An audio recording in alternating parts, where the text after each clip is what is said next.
¿Ninguna?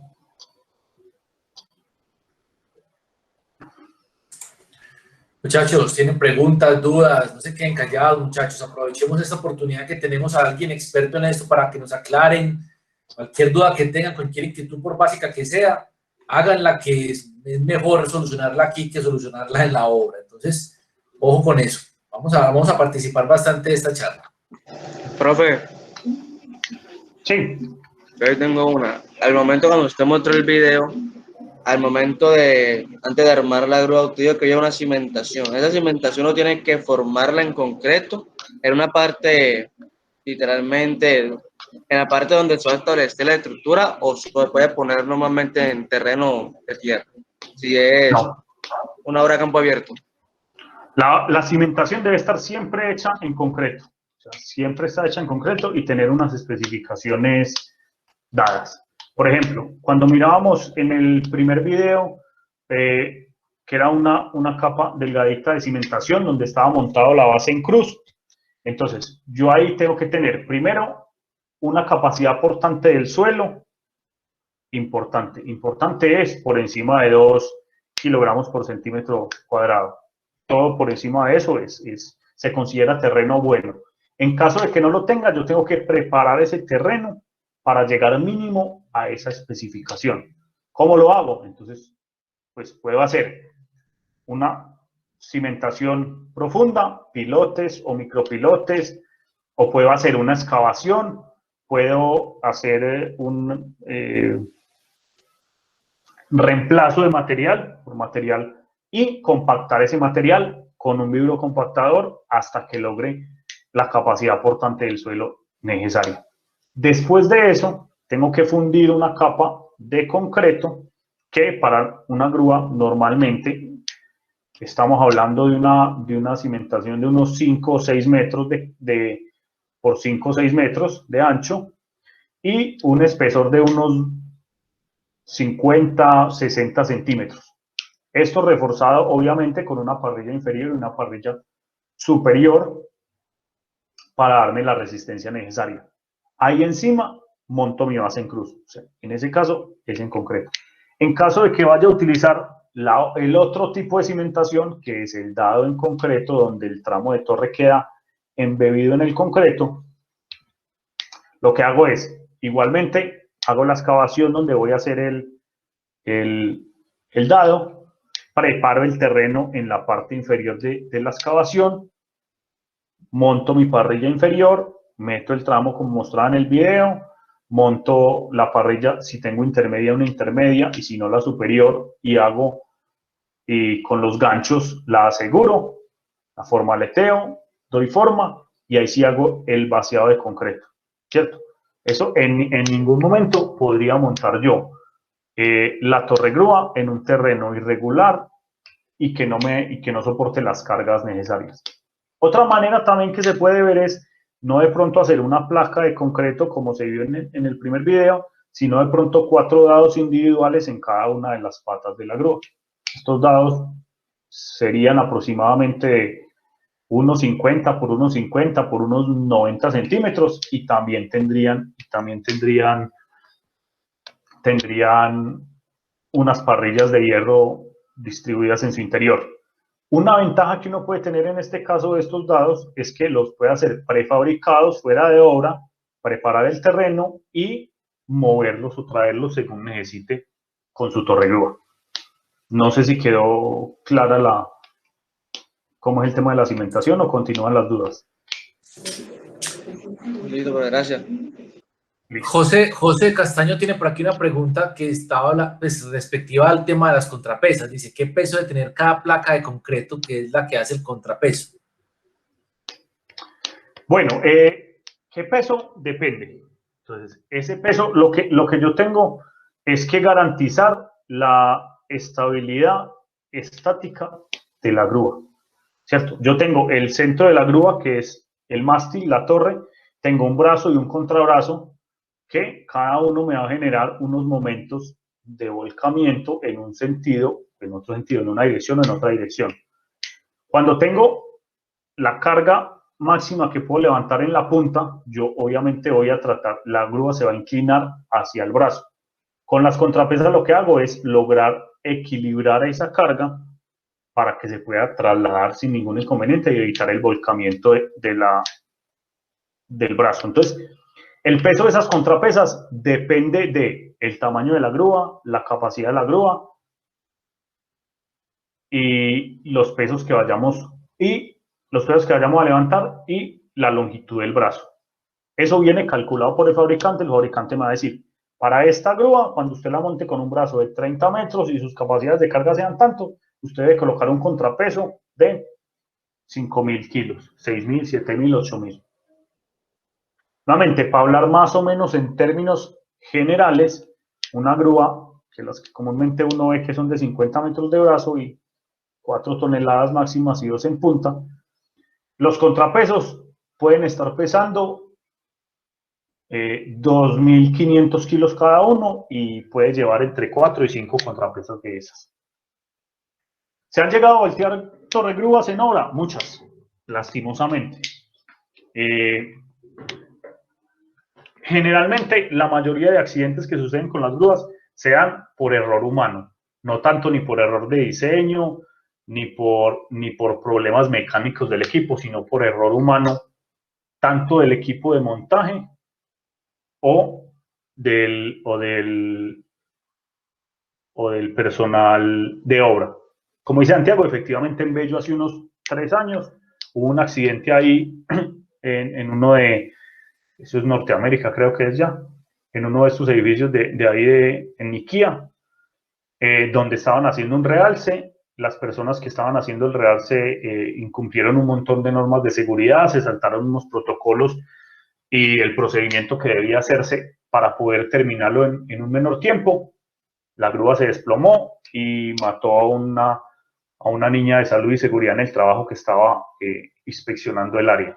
Y creo que 2 o 3 de los que estaban arriba en la grúa también. Entonces, consecuencias que puede tener, las peores, o sea, catastróficas. La muerte, lesiones a personas, daño de los equipos, daño de predio ajeno, daño de propiedad pública y un montón. Por este tema es que las grúas deben tener unas pólizas de responsabilidad civil para poder actuar en estos casos. José pregunta, ¿se puede utilizar una torregrúa para ayudar a sacar un carro que se encuentra atascado por el terreno? No. En el 99% de los casos, no. ¿Por qué? Porque una de las principales prohibiciones que tiene el izaje de cargas es que uno no debe sacar cargas que estén enterradas en el terreno.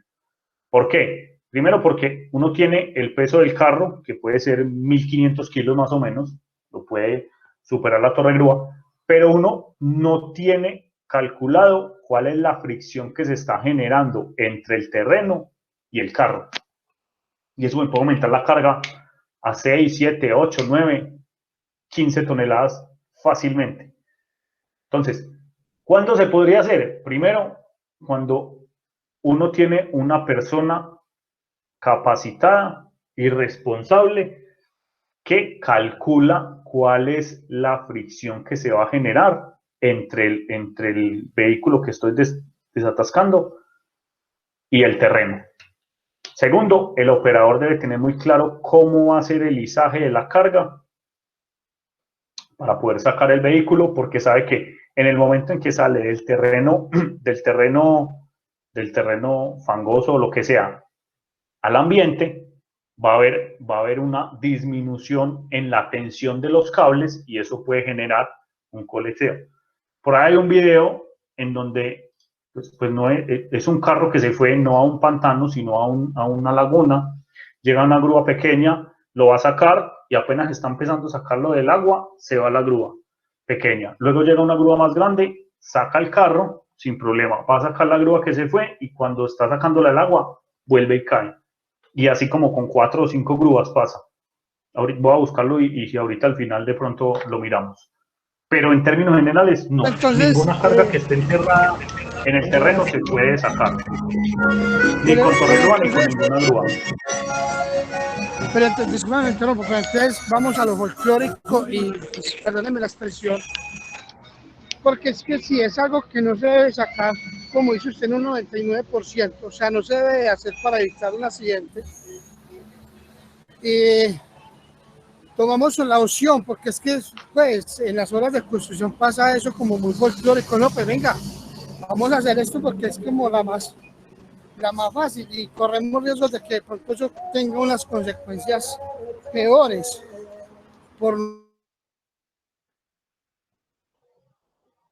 Sí, claro que sí. Como dicen, muchas veces tomamos decisiones a la ligera porque se ven muy fáciles. Entonces, así eso es una grúa y eso es para izar carga y eso puede con 5 toneladas y el carro pesa 1 o el mini cargador o lo que sea, pues yo lo voy a sacar y no tengo ningún problema.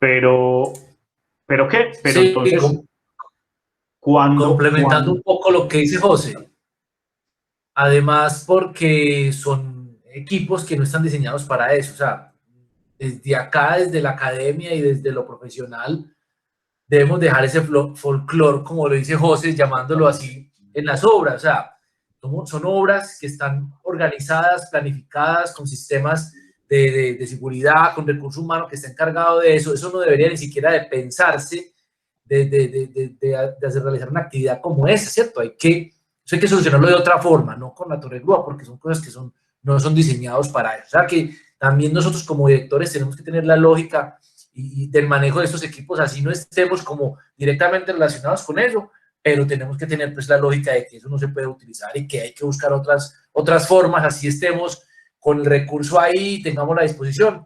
No es el deber ser para que nuestras obras sean seguras. Yo no sé si por ahí Santiago tiene como una manito levantada y va a hacer una pregunta.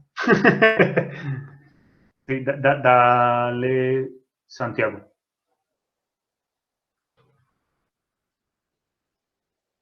Santiago.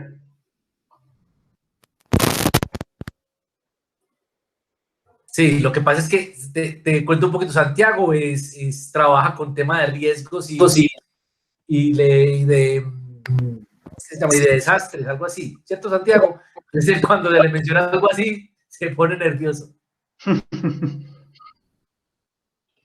Entonces, volviendo un poquito, sí, ese folclore debemos dejarlo. O sea, cada equipo tiene una función y está diseñado para cumplir unas tareas determinadas. Y no podemos empezar eso por la facilidad o lo que vemos ahí, no, es que eso puede, hágale tranquilo, que no hay ningún problema, y a ir usando los equipos de la manera en la que se puede poner en riesgo las personas. O sea, lo más importante son las personas. Entonces usted está muy preocupado porque el carro o el mini cargador del equipo se le fue al pantano y entonces le van a cobrar el stand-by del equipo y entonces el dueño dijo, eso usted no me garantizó el terreno, entonces usted me lo tiene que sacar de ahí, lo que sea, entonces está preocupado por las multas que le vayan a poner. Entonces la fácil es, pues ahí tenemos la torre grúa, vamos a sacarlo, y resulta que tratando de sacar el equipo del barro, lo que hago es colapsar la torre grúa. Se mata el operador de la torre grúa, se mata el aparejador que estaba abajo, 2 o 3 curiosos que estaban mirando cómo se sacaba el carro, y ya ahora no tengo un problema, sino que tengo 7. Entonces, hola, muchas veces, dame un segundito, por esas decisiones que se pueden tomar en caliente, podemos cometer grandes errores. Precisamente para eso estamos pasando por una universidad, vamos a ser profesionales, vamos a conocer cómo se solucionan todos estos problemas en obra de la mejor manera posible y siempre teniendo el tema técnico y el tema de seguridad como lo primero, porque si no vemos cómo colapsan los puentes, cómo colapsan los túneles, cómo las vías no llegan a ninguna parte, cómo los equipos tenemos accidentes y parece que no pasará nada. Entonces eso lo tenemos que tener muy, muy, muy en cuenta. Lo primero que tenemos que garantizar nosotros al interior de la obra no es ni terminarla, ni el presupuesto, ni lo primero que tenemos que garantizar es que todas las personas que van a laborar a la obra, por la tarde salgan y lleguen a su casa de la misma manera en la que salieron. Adelante el que iba a comentar. Hola, buenos días. Buenos Soy días. Santiago, qué pena. Ahorita tuve problemas con el micrófono. Dale, Santiago. Con lo que decía el profe, sí, soy voluntario de la Defensa Civil y pues allá nos recargan mucho el tema de riesgos y es nuestro día a día y nuestro desayuno.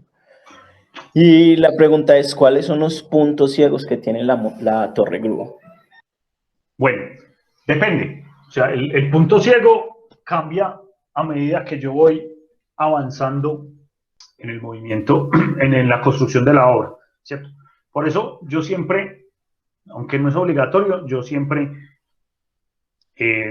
indico que el operador debe estar en la cabina, en la parte más alta de la grúa, bien ubicado, con todas sus comodidades, primero para poder hacer el trabajo de la mejor manera posible y tener una visual de casi todas las partes de la obra.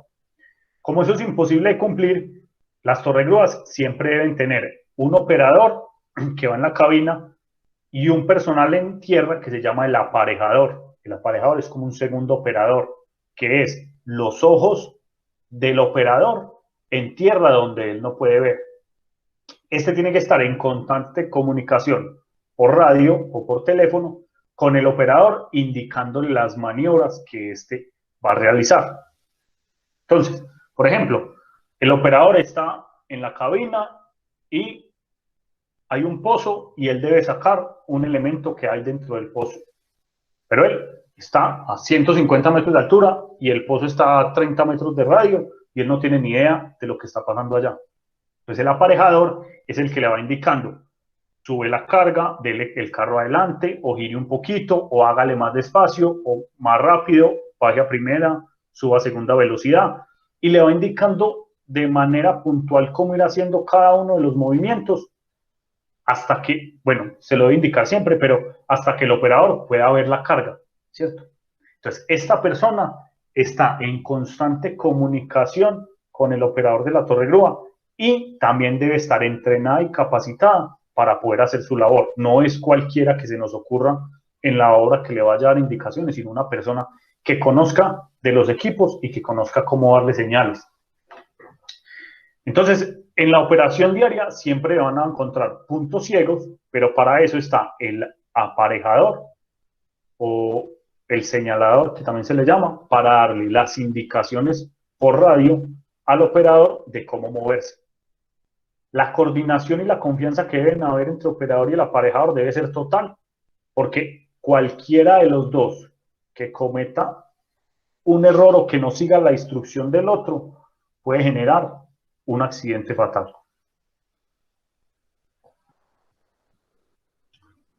Bueno, por aquí Edier hace rato preguntaba que cada cuánto se asegura la torre grúa a la estructura del edificio. Entonces, eso lo miramos más adelante en este punto. Entonces, si están viendo ahí la imagen, estamos viendo una tabla de carga de una torre grúa, en este caso es una internal, referencia PT 670.16. Listo. Entonces, nosotros aquí en la parte superior vemos la longitud del brazo que me dice que son 71.7 metros. Pero útiles tengo 70 metros de brazo. Me dice que a estos 70 metros de brazo yo puedo levantar 30 toneladas, pero que mi capacidad máxima son 8 toneladas. Entonces, esto me indica aquí cuál es la capacidad máxima y la capacidad en cada uno de los puntos del brazo, si bien va disminuyendo hasta llegar a las 3 toneladas, cuál es la capacidad que voy a tener en todo el recorrido del brazo, que es muy importante tenerlo en cuenta, porque a veces pensamos que cuando nos dicen que una grúa es de 8 toneladas, va a tener 8 toneladas de capacidad en todo el brazo, y eso no es así, la capacidad va a ir disminuyendo. Aquí en la parte inferior izquierda vemos la altura del equipo, donde me dice, dependiendo de la cantidad de tramos que monte uno encima de otro, puedo ganar. En este caso tengo una de 67.9 metros máxima. ¿Qué es esta altura? Esta altura es la máxima altura que puede estar montada la torre grúa sin necesidad de tener un arriostramiento o sin necesidad de asegurarla al edificio. Si yo quiero superar esta altura de 67.9 metros, mi torre grúa se vuelve inestable. Entonces lo que yo necesito es darle estabilidad. ¿Cómo lo hago? Poniendo alrededor de la torre un anillo y tirando unas vigas hacia el edificio. Ahí lo que hago es transmitir ese momento de vuelco, el momento torsor y unas fuerzas horizontales que se me van a generar, las transmito a la losa del edificio. Esos arrostramientos, el dueño de la grúa o los montadores deben indicarle a la obra cada cuánto se deben hacer, en qué losa los voy a ubicar, en la del piso 8, en la del piso 15, en la del piso 22, y qué fuerza le voy a transmitir al edificio para que el calculista estructural revise si esas fuerzas el edificio es capaz de soportarlas cuando se van a generar. En caso de que no, hay que revisar, hacer unos refuerzos en el edificio o diseñar otras maneras de arrastrar la grúa o pensar en otro tipo de equipo diferente. Entonces, volviendo un poquito atrás, cuando yo tengo el layout, donde tengo la altura máxima del edificio y tengo mi distribución en el espacio de todo, tengo que tener en cuenta dónde voy a ubicar la torre grúa en el espacio, que con este brazo, en este caso de 70 metros, pueda abarcar todo lo que quiero abarcar. Y, por último,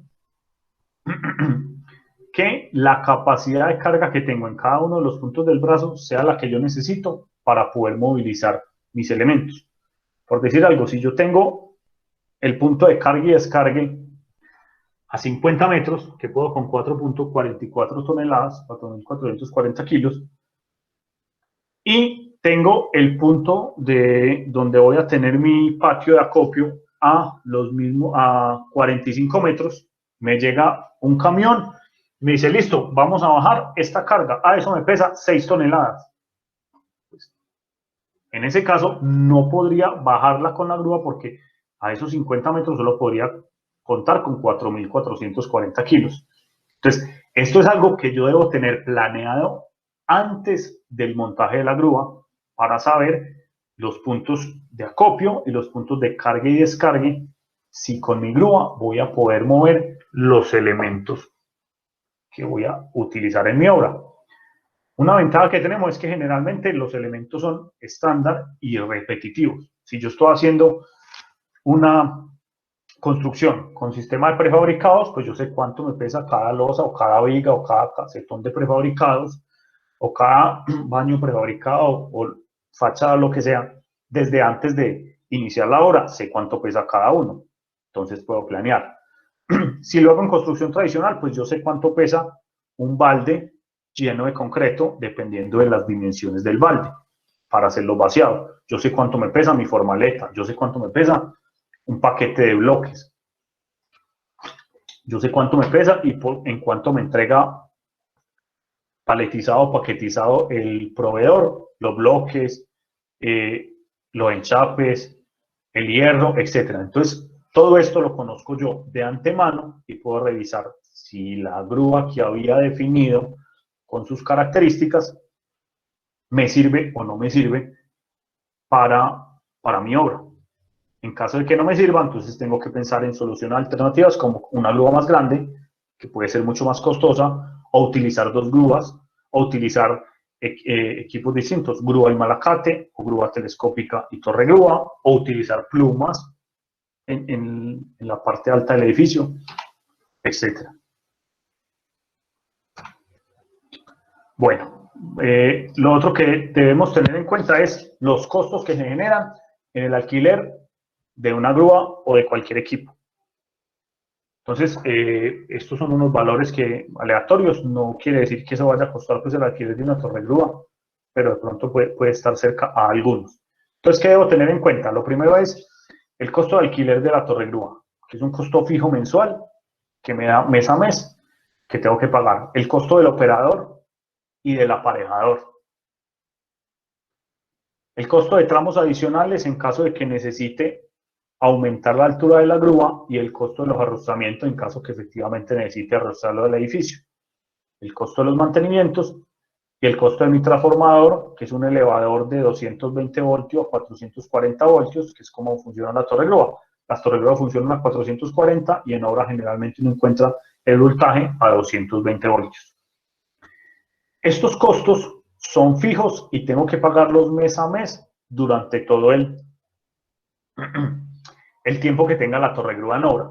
Pero además de eso, tengo que sumar otros costos adicionales que se pagan una o dos veces, como son el montaje y el desmontaje, la grúa telescópica que yo voy a utilizar tanto para el montaje como para el desmontaje, el transporte de todos los tramos de torre desde los talleres, los patios o la sede del alquilador, o si son de la propia compañía, desde los patios donde la compañía tenga guardados los equipos hasta la obra. Todos esos costos hay que sumarlos al costo mensual de la grúa para poder tener un presupuesto real. Y lo otro es el costo de la adecuación del terreno y la cimentación. Entonces, como podemos ver, esos son unos costos que uno muchas veces no ve inicialmente, pero que pueden ampliarse y, si observamos, pueden llegar a representar el 50-60% del costo total de la grúa durante todo el proyecto. Bueno, lo otro es el montaje y el desmontaje de mi torre grúa. Como hablábamos ahorita y como veíamos en el video, para hacer el montaje y el desmontaje de una grúa de estas desarmables, que son las que más se utilizan y las más versátiles para el tema de edificación, necesito contar con una grúa telescópica auxiliar para poder hacer el montaje. Entonces, lo primero que tengo que tener en cuenta es dónde voy a ubicar esa grúa, dónde voy a ubicar los camiones que van a llegar con esa carga y cómo voy a manejar ese tema en la obra. Hay obras en las que yo puedo contar con mucho espacio dentro de la obra, tengo todo delimitado, tengo mis carreteables en perfecto estado, y hay otras obras como esta que está en la imagen, que tengo la obra es lo que está de la polisombra blanca hacia la izquierda. Mi grúa y mi camión que se ve aquí, mi camión grúa, están en una vía pública. Entonces yo tengo que primero, para hacer un montaje, un desmontaje de este equipo, pedir una autorización a planeación de cerrar la vía. Entonces me van a decir que me van a dar unos horarios fijos en los que yo la pueda cerrar y debo de tener un plan de manejo de tránsito para poder mitigar ese cierre que voy a hacer. ¿Cómo voy yo a desviar la gente que transita por esta vía o los que viven aquí en el fondo en estos edificios que todos los días se transportan? Yo cómo voy a garantizarles su movilidad en el momento en que estoy haciendo el montaje o el desmontaje de esta torre grúa. Pues son temas que yo como director de obra debo pensar y debo organizar antes de que el equipo esté en mi obra. Yo no puedo llegar y empezar a pensar, ¿y será que tenemos que pedir un permiso para cerrar la vía cuando ya tengo la grúa, los camiones y todo el mundo esperando afuera para hacer el montaje? Eso se debe planear con anterioridad para poder tener esto. Lo segundo es, en el tema de seguridad, yo tengo que garantizar la delimitación del área para que ninguna persona ajena al montaje se vaya a meter por ahí. Debo indicarle a las personas que trabajan dentro de la obra cuándo se va a hacer el montaje, cómo se va a hacer la maniobra, qué zonas están prohibidas para transitar. Y debo también comentarle a los vecinos cuándo voy a hacer el montaje, en qué horario lo voy a hacer, cómo lo voy a hacer, cómo voy a permitir que ellos se desplacen, entren y salgan, o se trasladen por las vías, en qué momentos. Debo tener unas personas y unas cintas delimitando el espacio para evitar que alguien despistado entre a la zona. Son un montón de consideraciones que uno muchas veces en obra aprende a las malas, porque no planeamos con rigurosidad todo lo que vamos o todo lo que nos puede implicar esto. Y este tema de montajes no va solo para la torre grúa, sino si yo necesito montar unos paneles de fachada, si necesito montar tanques en la última losa, si necesito hacer el montaje de una planta de concreto dentro de la obra o montar un silo para que me suministre el cemento, cualquier tipo de montaje o una estructura metálica para el equipo. Yo todo este tema de planeación, vías de acceso, movilización, cierre de vías, todo eso lo tengo que tener planeado con anterioridad. No sé si van preguntas hasta ahí.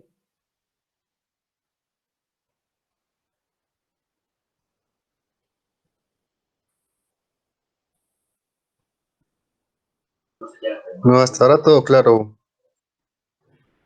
Listo. Perfecto. Entonces, lo siguiente, temas de seguridad. Entonces, ¿qué? Lo primero, por aquí, ¿dónde está la imagen? Ay, no la voy a tener. Increíble.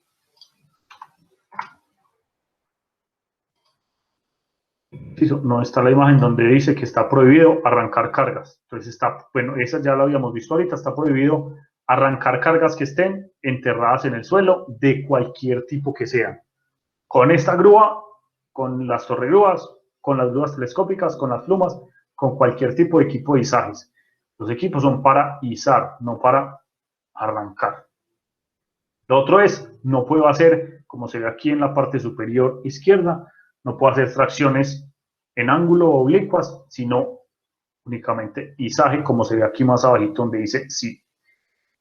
No puedo balancear el gancho por encima de las personas. No puedo pasar carga por encima de personas y mucho menos carga que no esté bien asegurada y donde elementos puedan caer y hacer daño a las personas. Como vemos aquí, superior derecha, no puedo, ahí es una máquina como una cortadora que está prendida, no puedo izar ni mover equipos que estén en funcionamiento ni prendidos. El equipo debe estar desenergizado, desconectado y apagado para poderlo mover. No puedo empujar cargas o alar cargas para llegar un poquito más lejos. No puedo operar el equipo con vientos fuertes y tormentas eléctricas. Las torregrúas, uno por encima de 50 kilómetros por hora debería parar la operación. Aquí en Medellín es complicado, a no ser de que esté cayendo una tormenta muy fuerte, que los vientos superen esta velocidad de 50 kilómetros por hora. Si hay tormentas eléctricas, debo suspender la actividad y por seguridad el operador debe quedar en la cabina. No puede descender de la grúa hasta que la tormenta no termine. Y ninguna persona debería estar en contacto con el suelo y con parte estructural de la grúa para evitar descargas en caso de una tormenta. Y por último, no puedo, en el 99% de las veces, izar personas con la grúa. Esto se puede hacer cumpliendo unos protocolos de seguridad. De hecho, hay una norma que es la ASME B30.23 que me indica qué debo seguir y qué protocolo debo tener para poder izar personas dentro de una torregrúa. Entonces, lo primero que debo hacer, entre muchas cosas, es tener una canasta especializada para poder izar personas. Lo segundo es, la persona que vaya a izar debe tener un arnés de seguridad con eslingas y debe estar enganchado a la canasta. Lo tercero, el diseño de la canasta tiene que tener un factor de seguridad de 10. Lo cuarto es, la capacidad de la grúa se debe reducir al 50%. O sea, es decir, donde la grúa me diga que puede levantar 5 toneladas, yo máximo podría levantar 2.5 toneladas. Y otras consideraciones que se deben tener en cuenta antes de hacer un izaje de personas. Revisar si no se puede, si esta maniobra no se puede realizar con otro tipo de equipos o de otra manera que si esté preparada para esto. Entonces, en términos generales, izaje de personas en grúas, no, pero con un asterisco y una notica debajo que diga que lo puedo hacer en caso de cumplir con unas condiciones muy específicas. Por último, por ahorita me preguntaban, que vemos aquí en la parte inferior derecha, son 4 tipos de arrostramientos que se pueden presentar hacia el edificio. El cuadro que vemos ahí es el marco de la grúa, viene rodeado por un anillo y tengo unas vigas metálicas que están calculadas o unos cables de acero que también están calculados para soportar todas las fuerzas que me va a generar la torre grúa y lograr transmitirle los momentos y las fuerzas al edificio. Bueno, por último, en el tema de torre grúas, antes de iniciar con el tema de malacates, es los tiempos muertos que voy a tener en obra en el tema de equipos o en el tema de grúas. Esto aplica para todos los equipos y debemos tener en cuenta siempre que todos los equipos deben realizársele unos mantenimientos. Cuando están realizando los mantenimientos no se pueden operar el equipo, y que así uno no lo quiera, los equipos van a tener varadas y paros no programados. Y nosotros como directores de obra debemos pensar que cuando nos sucedan estos paros no programados, ¿cómo nos vamos a mover para que nuestra obra no se pare? ¿Qué plan B o C o D o W o Z vamos a tener para que mi obra siga con un rendimiento más o menos igual al esperado en caso de que yo tenga varadas de una mañana, un día completo o de varios días? Eso debemos pensarlo también antes de, para poder contar con esto. Muchas veces se hacen pólizas con los alquiladores de las grúas donde ellos tienen unas disponibilidades mínimas que tienen que cumplir, y en caso de que no, se le empiezan a hacer unos descuentos económicos, o muchas veces, si el tiempo de paro supera X días, ellos deben garantizar y cambiar el equipo por otro en mejores condiciones. Pero eso ya depende pues de la negociación que se haga. Entonces, ¿qué tiempos muertos voy a tener? Los realces y los arrostramientos. Como hablábamos ahorita, cuando yo necesite aumentar la altura de la grúa, debo arrostrar el edificio y, como se veía en el video, ir subiendo y abriendo huecos para poder ingresar los tramos de torre. Entonces, estos, como les decía, se pueden demorar unas 2 horas, 1 hora, la introducción de cada tramo. Y asegurar la grúa al edificio, un anillo y unos marcos de arrostramiento puede demorar alrededor de 1 día. Entonces, estos temas, desde el inicio de la obra, yo sé cada cuánto tengo que hacer los realces, en qué piso lo voy a hacer, más o menos para qué fecha cae, para revisar cuánto tiempo voy a tener que parar mi grúa para entregársela al personal de montajes y mantenimiento para que hagan su labor. Estos arrostramientos, realces y los mantenimientos generalmente se programan los días festivos, sábado, domingo o de fiesta, para que no interrumpan con el normal avance de la obra. Los mantenimientos programados, entonces también desde el inicio de la obra yo sé que mensualmente debo hacer un mantenimiento a la grúa. Entonces, dependiendo de los meses que vaya a estar en uso, pues yo me demoraré en cada mantenimiento unas 2, 3, 6 u 8 horas. Entonces, estos tiempos también tengo que tenerlos en cuenta para sacarlos de mi programación y no parar la obra. Y lo último, como decía, eran las varadas no programadas que se me pueden generar por cualquier desperfecto o inconveniente que se presente en el normal funcionamiento de la grúa. Yo como director debo tener siempre un plan B para recurrir, para poder hacer el acceso de material a las losas que voy fundiendo. Esto se va volviendo más complicado a medida que yo voy teniendo un edificio con mayor altura. No es lo mismo si mi torre grúa se me vara y estoy en el piso 3, donde fácilmente con una telescópica o con otros elementos puedo llegar a un camión grúa a esa losa, que si se me vara cuando estoy en el piso 22. Entonces, ¿cómo voy a hacer para subir la formaleta hasta ese piso, para vaciar el concreto? Si lo hacía todo con el balde y con la torre grúa, entonces necesitaré una autobomba, etcétera, etcétera, etcétera. Este es el último tema de torre grúas. No sé si tienen alguna duda o una pregunta en el tema de torre grúas antes de que pasemos al tema de los malacates.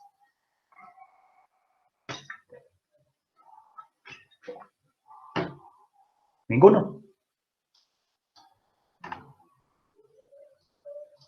Bueno. Entonces pasemos a los malacates.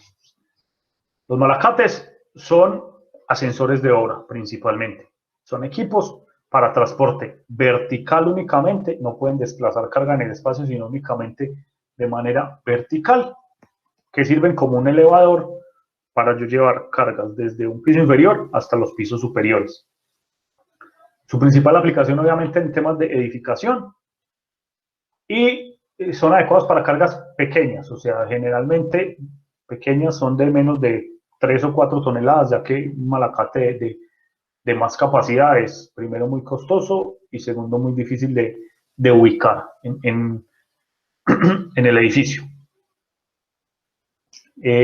Pueden transportar fácilmente personas. Transporte vertical. Generalmente la torre grúa la utiliza uno en momentos de infraestructura, donde está haciendo toda la infraestructura, y el malacate llega posterior para hacer fachada y acabados dentro y para abastecer material para los acabados dentro del edificio, porque es mucho más fácil hacer este movimiento. Yo puedo transportar personas y puedo transportar cargas y puedo transportar combinado, cargas con personas. Características. Constan de un mástil, que generalmente es de unos 40 centímetros por 40 centímetros por 1 o 1,20 de alto cada tramo de mástil. Pueden tener una cabina, como se ve a mano izquierda, o 2 cabinas aquí, una en cada lado, como se ve a mano derecha. ¿Cierto? Tienen también un operador que se encarga de operar el equipo. Tiene el mástil y como en el malacate se generan por el movimiento, la carga dinámica se genera por el movimiento del subir y bajar el malacate, se generan unos momentos de vuelco mayores que los que se generan en la torre grúa. Por lo tanto, hay que arrostrar y adosar al edificio más constantemente el malacate. Debe asegurarse en varios pisos, generalmente a los 9 metros o cada 3 pisos o 2 pisos de por medio. Un piso, 2 vacíos y el siguiente con arrostramiento. Los utilizo para subir y bajar material y deben tener, aquí en este caso no se ve, pero deben tener una rampa de acceso para poder entrar y salir con facilidad del mismo. Estos equipos también deben tener una cimentación y unas dimensiones que yo debo tener listas previamente antes de hacer el montaje del equipo. Lo mismo que con la torre grúa. Debo tener una cimentación en la parte de abajo, que generalmente es de 4 metros por 4 metros por un espesor de unos 15 o 20 centímetros y una sola parrilla de hierro en reticulado. De pulgada puede ser, 5/8, dependiendo del tipo de malacate. Y la capacidad portante que necesito tener en el suelo no es tan grande como la que necesito tener en la torre grúa. Aquí, por una capacidad portante de 1 kilogramo por centímetro cuadrado, puedo estar casi que sin ningún problema para iniciar con la cimentación del malacate. Como vemos aquí, yo debo tener unos arrostramientos al edificio que este es de un malacate en específico que es doble cabina de 2 toneladas, pero casi todos son iguales. Entre 6 o 9 metros se debe colocar un arrostramiento. El malacate yo lo puedo ubicar cuando el edificio ya está la estructura completa, entonces lo armo completamente, o lo puedo armar e ir creciendo su altura a medida que va aumentando la altura del edificio. Entonces, si yo hago esto, yo tengo aquí la altura máxima del edificio, mano derecha, y tengo una altura máxima por encima que puede tener el malacate para yo acceder a este último sitio. Entonces, cuando yo alcanzo la altura máxima del malacate, espero que se funda la losa siguiente.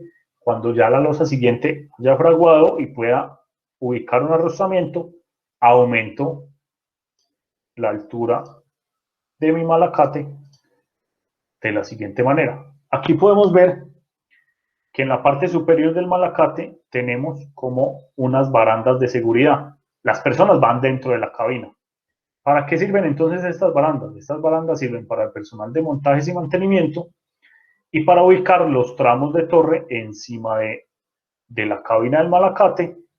Asciende el malacate por la torre. Cuando llega al final, yo abro una compuerta que tiene aquí en la parte de atrás, paso la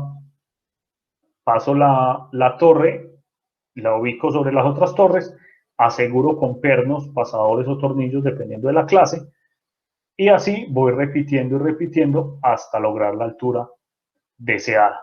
Esto debe hacerse también por personal capacitado, certificado, experto en la tarea, que tenga su curso de alturas vigente, cumpla con todos los protocolos y todas las normas de seguridad para poder hacer esta actividad. Es una actividad que, aunque parece de un poco menos riesgo que la de la torre grúa, genera los mismos o de pronto mayores, porque a veces la confianza nos lleva a no tener en cuenta todos los dispositivos de seguridad que debemos tener. Entonces, muchas veces, como vemos que la operación del malacate es sencilla, que cualquiera lo puede operar, o vemos que no es necesario de pronto que vaya con las puertas cerradas, porque pues entonces la carga que voy a subir no me va a cerrar la puerta, entonces pues yo me hago en una esquinita y dejo abrir la puerta y no hay ningún problema. Y vamos cometiendo actos inseguros que nos pueden generar en un accidente. Estos dispositivos están sobredimensionados y tienen unos factores de seguridad por encima de 10 porque están permitidos para el transporte de personas. Yo aquí no solo puedo llevar carga, sino que puedo llevar también personas, utilizarlo como un ascensor común y corriente para llevar personas de un piso inferior a los pisos superiores, y así cuando mi edificio tenga muchas plantas, pues evitar tiempos muertos o tiempos perdidos por desplazamiento del personal. Un edificio de 20 pisos o de 15 pisos, fácilmente subir a la última losa le puede tomar a alguien 15 o 20 minutos, mientras que en el malacate eso se demora 2 minutos, como mucho.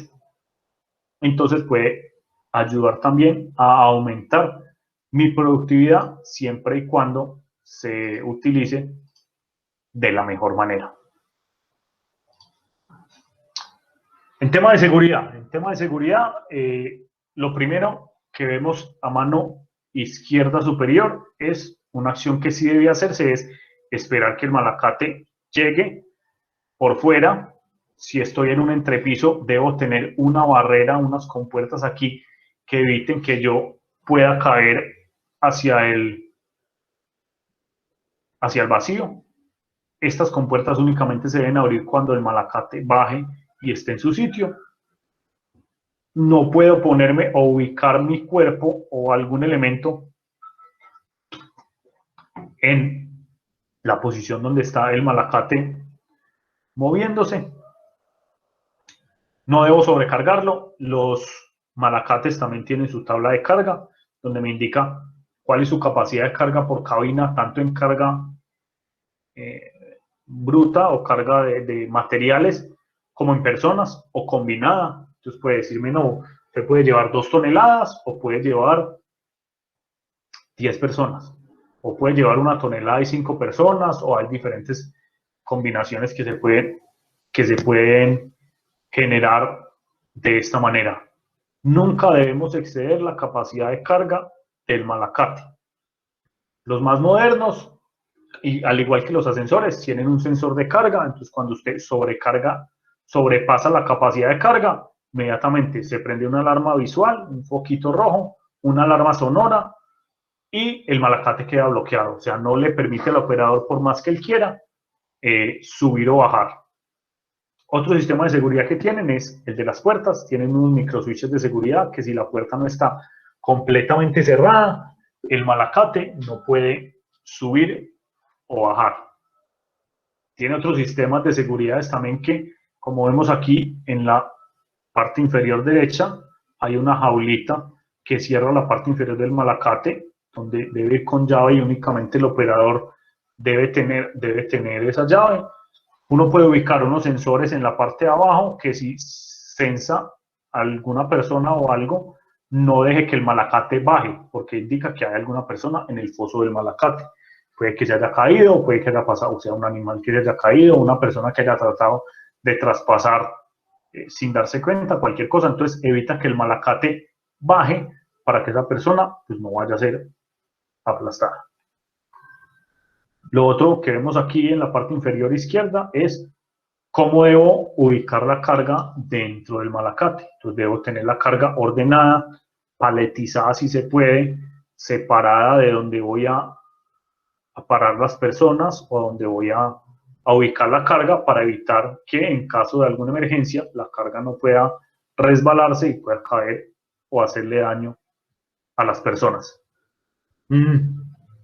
Para utilizar el malacate, si se está dentro de la cabina, las personas no necesitan usar arnés de seguridad porque están dentro de una cabina y se supone que al momento de subir y bajar del malacate van a tener plataformas, barandas y la seguridad suficiente para poderse desplazar sin uso de arnés.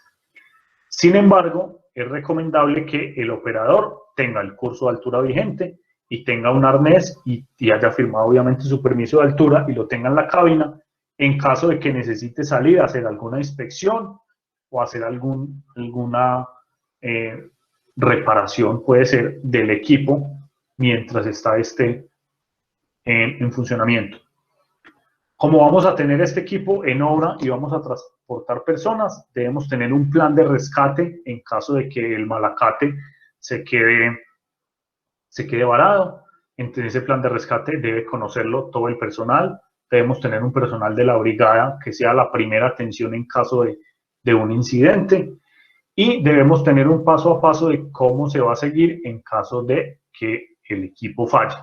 Si se va a proceder a tratar de descender el malacate hasta cierto punto o si se va a tratar de rescatar las personas por la parte superior, si este rescate lo va a hacer el personal de la brigada o personal que tenga entrenado en obra, o si esto sucede y voy a contratar un personal externo como los bomberos o la defensa civil o alguna cosa. Entonces, como protocolo, siempre debo tener un procedimiento de rescate en caso de bloqueo del malacate. ¿Preguntas de malacates hasta el momento?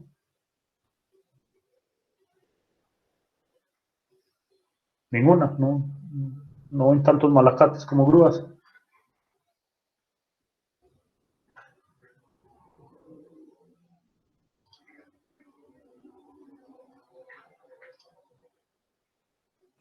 Muchachos, preguntas o inquietudes sobre malacates. No, profe, ¿Se durmieron todos? Están dormidos. no, sino que la exposición es clara, está bacana. Sí.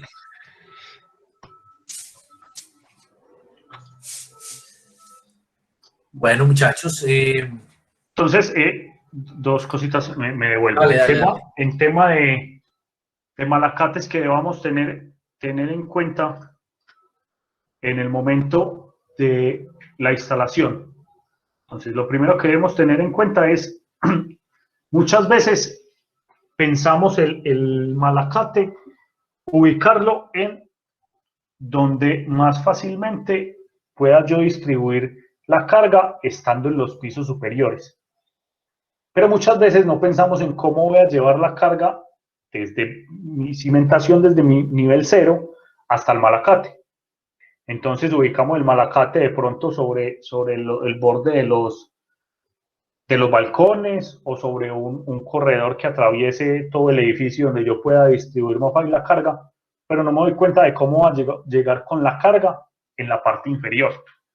Pues, debo tener en cuenta que debo tener un carreteable para llevar la carga hasta allá, si la voy a llevar en coches, si la voy a llevar manual, si las personas la van a cargar manual, si voy a acceder con algún equipo, un montacargas, un mini cargador, una excavadora que voy a llevar el material hasta allá. Entonces, es algo que debemos tener en cuenta siempre, no solo cómo voy a distribuir en las plantas superiores el material que llega, sino cómo voy a hacer que el material llegue hasta el malacate, porque hay que tener en cuenta que muchas veces cuando el malacate está funcionando, como decía ahorita, que es en fachada o ya terminando los acabados, ya no tengo torre grúa, porque yo tengo que haber desmontado mi torre grúa hace rato para poder hacer paisajismo, para poder terminar fachada, para poder hacer otro montón de cosas. Y los costos muchas veces no dan para tener los dos equipos en simultáneo. Entonces tengo que tener en cuenta qué equipos adicionales o qué herramientas o materiales adicionales debo utilizar para poder llevar la carga desde mi patio de acopio o desde la zona de cargue y descargue hasta el punto donde está el malacate. Y esos elementos, ¿cómo los voy a movilizar en los pisos superiores? Voy a tener portaestivas o voy a tener gruitas pequeñas en algunos pisos intermedios para hacer los movimientos, o voy a tener algunos equipos que me permitan hacer estos movimientos, unos carritos o algo para yo poder transportar. Entonces, muchas veces mi capacidad de transporte no va a estar limitada por mi capacidad del malacate, sino por la capacidad que tenga de transportar horizontalmente lo que suba verticalmente con el malacate. Es decir, si yo tengo una carga de bloques de 1500 kilos, yo sé que con el malacate de 2 toneladas puedo subir y bajar fácilmente esos 1500 kilos. La pregunta es, esos 1500 kilos, ¿cómo los voy a trasladar horizontalmente? Uno a uno, ladrillo a ladrillo, haciendo una fila de personas y pasándose los unos a los otros. O voy a tener los voy a tener paletizados y voy a tener un portaestivas para llevar de a 500 kilos, de a 800, de a 2. Si apilo las estivas una encima de otras, ¿cómo voy a sacar la estiva de la parte superior? Entonces, es un tema muy importante. Y lo otro que va atado al tema de cómo muevo el material es la programación que voy a tener del malacate. Cuando estamos haciendo fachada y cimentación, y acabados, es muy probable que la mayoría de empresas utilicen personal externo y personal contratista especializado en ciertas áreas, en la parte de carpintería, en la parte de acabados, en la parte de grifería, otro en la parte de pisos, otro en la parte de paredes y otro en la parte de fachada. Entonces tengo 4, 5, 6, 10 contratistas, la parte eléctrica, la parte de acueducto, alcantarillado. Entonces voy a tener varios contratistas generalmente porque una sola empresa no tiene personal, digámoslo, experto en todas las áreas para que haga eso. Entonces voy a tener varios contratistas queriendo usar el elevador al mismo tiempo, queriendo a las 7 de la mañana o a la hora de inicio de obra, querer tener su material y su personal de primero en el malacate para distribuir su material y así poder cobrar por el trabajo terminado. Entonces lo va a querer el hidrosanitario, lo va a querer el de piso, lo va a querer el de las paredes, lo va a querer el de la fachada, todos van a querer utilizar el elevador al mismo momento, en la mañana, a la hora de almuerzo, antes y después para subir y bajar el personal, después de almuerzo para subir más material y al final de la jornada para bajar las herramientas y el personal. Entonces es muy importante que la dirección de obra y los residentes tomen un control de cómo va a ser la programación del malacate. ¿Qué se hace generalmente? Se coloca un tablero, una cartelera o algo en la parte de abajo del malacate donde dice los horarios. De 7 de la mañana a 8, entonces se sube personal con herramienta a todos los pisos. De 8 a 10 se sube material de drywall. De 10 a 10 y media se sube pisos. De 10 y media a 11 y media se suben bloques, colechada o no sé, lo que se necesite. Entonces es muy importante tener siempre este programa y este cronograma de acuerdo a las necesidades de obra que vamos teniendo y a los tiempos de entrega que se nos van generando. Porque si dejamos esto a merced del operador del malacate o de las personas que estén haciendo el trabajo, pues van a ser ellos los que terminen dictando cuál es el ritmo de la obra. Y entonces muchas de esas cosas van a ser, no pude terminar de hacer los closers porque no tenía material y entonces ¿cómo va a subir al piso 22 esa madera? No tengo. O no, a mí se me quedó el taladro en el piso 1, entonces mientras bajaba 15 pisos, pues ahí perdí media mañana. Entonces son temas que debemos tener muy en cuenta a la hora, también en la torre grúa, aunque con la torre grúa no es tan complicado porque uno generalmente la obra va en una sola dirección y es hacia arriba.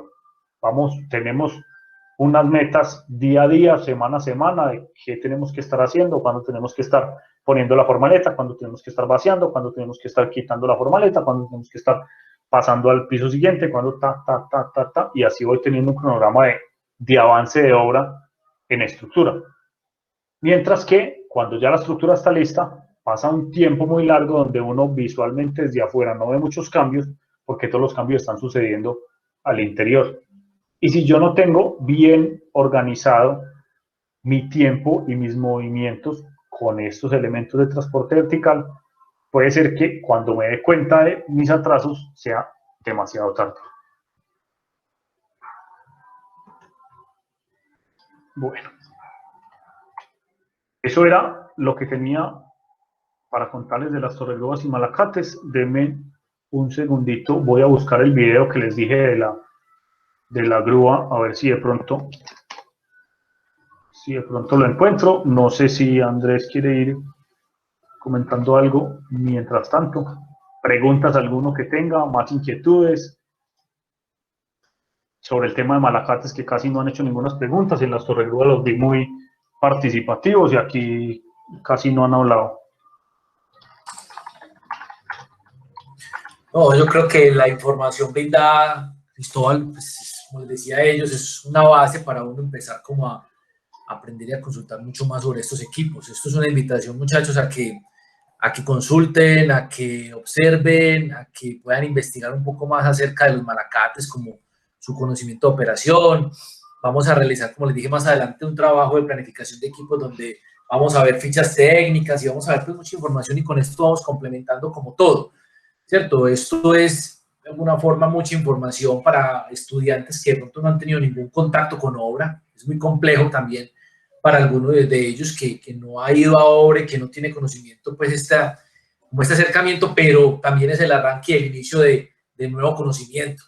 Y de aquí en adelante depende ya de ustedes de profundizar y de conocer mucho más estos equipos que ustedes van a utilizar en sus futuros proyectos. Entonces creo que esa es la invitación, que les quede ahí como la espinita de seguir consultando y de seguir pues como profundizando en estos temas que van a requerir en sus proyectos. Bueno, ya encontré por aquí el video, voy a presentar instrumentos pantalla para que lo veamos. No es un video, es una secuencia de fotos pues que montaron en video, pero nos sirve perfectamente para ilustrar el tema.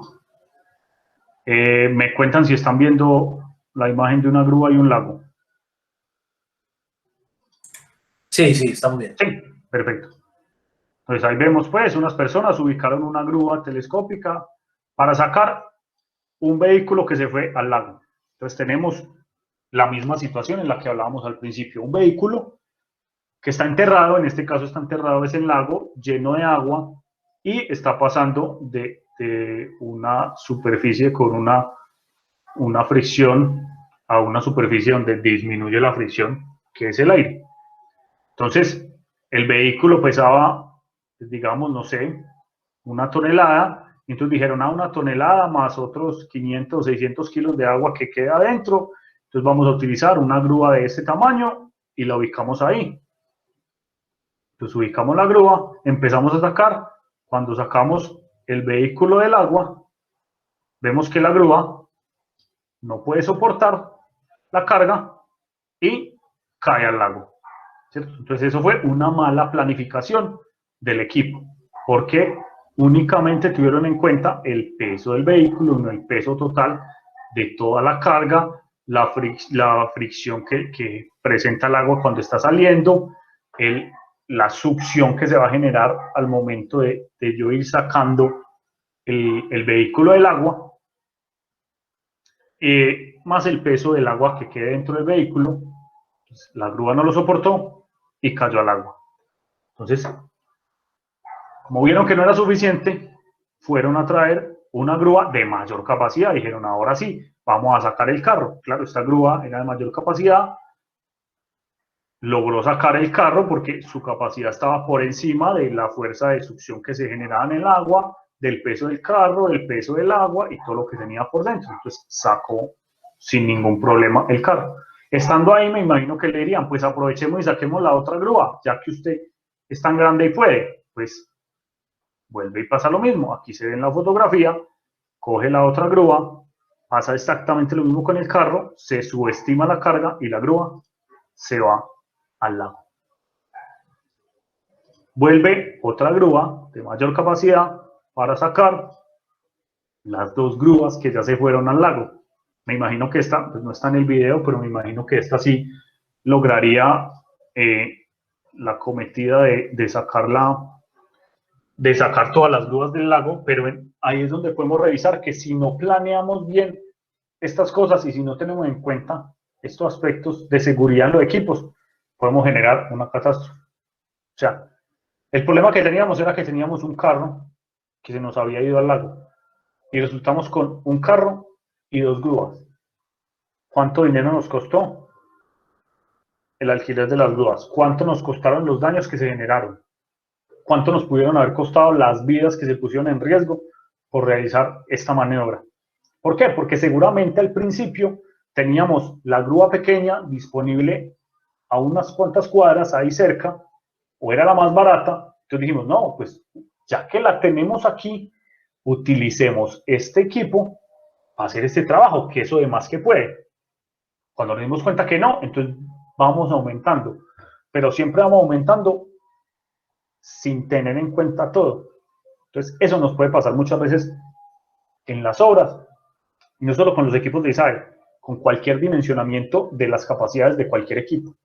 En un tema de bombeo, muchas veces, entonces llegamos y conseguimos una bomba de concreto pequeña. ¿Cuál es el rendimiento? No, yo necesito que me den 30 metros cúbicos por hora. Ah, bueno, es una bombita de concreto pequeña, que el alquiler vale 4 o 5 millones de pesos, y bien. Y empezamos a bombear, muy bien el primer día, la primera losa perfecto, la segunda losa perfecto, la tercera losa, va a bombear, y ya no puede bombear.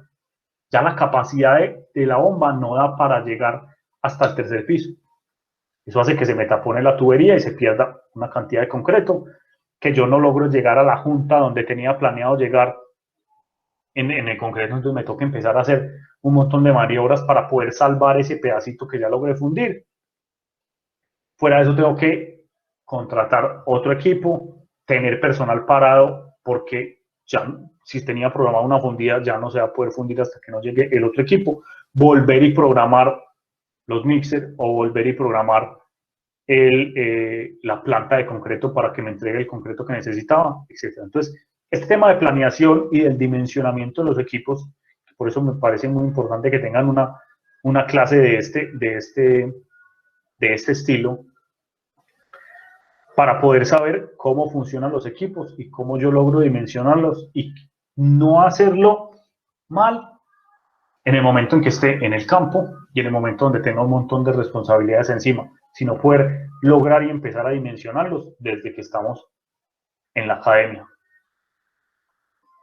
Eso era todo, muchachos. No sé si de pronto ya algún último comentario de alguna última pregunta antes de que terminemos la clase.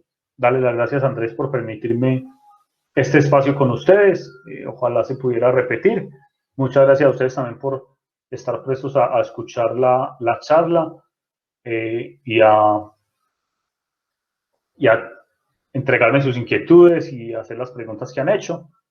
La presentación y el link de los videos, el profesor Andrés queda con ellos para que se los envíe a todos por si necesitan de pronto profundizar algo, revisar algo. Lo último que les quería decir también era, pues, si de pronto quieren pasar por la página de Ingevisa, para que vean lo que hace la empresa. Nosotros nos dedicamos a capacitar personal en temas de izajes, operadores, aparejadores, ingenieros, personal de salud y seguridad en el trabajo. Representamos una marca de torregrúa española para la venta en Colombia. Y tengo también un blog donde escribo más o menos una vez cada 8 o 15 días, donde comento